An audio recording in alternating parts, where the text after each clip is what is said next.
जय भीम. आपण जो 17 तारखेला मुंबईमध्ये लॉंग मार्च येणार आहे याची वाट पाहत होता, तर तो लॉंग मार्च तोच आहे.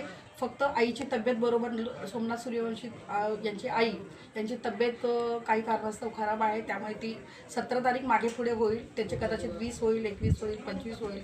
आणि मुंबईमध्ये जे काही लोकांमध्ये मेसेज गेला होता की तो लॉंग मार्च थांबला आहे, तर आम्ही ते तयारी करणं थांबवलं होतं. ती तयारीला आता आपल्याला वेळ मिळेल, कारण 3 दिवस राहिलेले आहेत अवघे.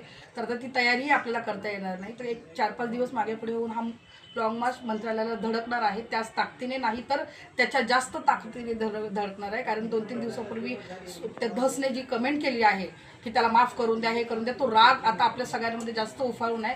तर मोठ्या संख्येने या महाराष्ट्रातील सगळे पक्षीय, म्हणजे ते आपले आंबेडकरी पक्ष असतील, वंचितमधील कार्यकर्ते असतील, बहुजन समाज पार्टीचे असतील, भीम आर्मीचे असतील, आझाद समाज पार्टीचे असतील, भीमराज सेना असेल, आनंदराज साहेबांच्या जे पक्ष आहेत, किंवा इतर सगळे रिपब्लिकन पार्टी ऑफ इंडिया असतील, इतर सगळ्या पक्षाची लोक, सगळ्या संघटनांची लोक, या सगळ्यांना माझी अपील आहे. त्याशिवाय महाराष्ट्रातील सर्व आंबेडकरी बंधू भगिनींना, डॉक्टर बाबासाहेब आंबेडकर, महात्मा ज्योतिबा फुले, छत्रपती शाहू महाराजांना मानणारे या महाराष्ट्रामध्ये जे सर्व जातीतील, बहुजन समाजातील जे सर्व लोक या आंबेडकरी चळवळीला मानतात, ज्यांना असं वाटतं हा महाराष्ट्र फुले शाहू बाबासाहेबांचा, त्यांना असं वाटतं इथे ज्यांना इथे संविधानाचं राज्य हवं आहे, त्यांनी या मार्चमध्ये सहभागी व्हावं. नाहीतर येणाऱ्या काळात हिटलरशाही येईल आणि आपल्या प्रत्येक मुलाचा जेलमध्ये खून केला जाईल. ते जर त्याला वाटत नसेल तर त्या प्रत्येकाने या मार्चमध्ये सहभागी व्हा.